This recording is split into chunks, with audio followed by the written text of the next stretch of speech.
Hej, mor. Ja, vi vidste ikke lige, hvad vi skulle. Nej, hvad skal man lige tage med til sådan en fest som den her? Prøv at høre, hvis du fortryder, så skriver vi igen.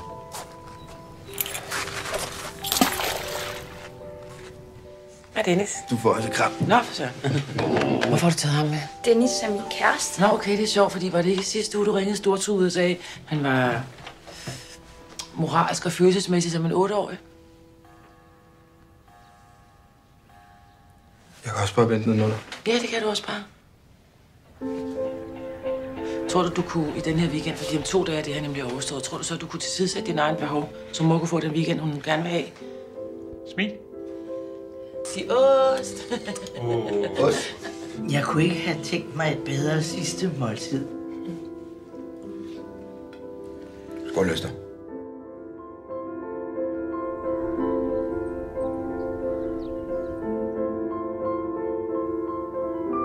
Og så er der noget rugbrød om eftermiddagen.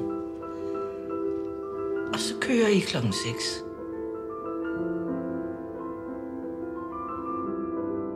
Far ved, hvad han gør. Mor ved, hvad hun vil. Det er det eneste, vi behøver at vide noget om. Jeg kan ikke lade hende gøre det.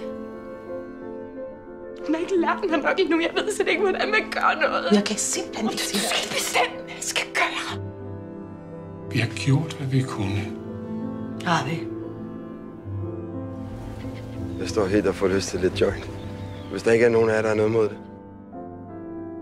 Har du noget mere af det der hash? Du havde ret. I ved. Jeg har bestemt mig. Hvad gør vi?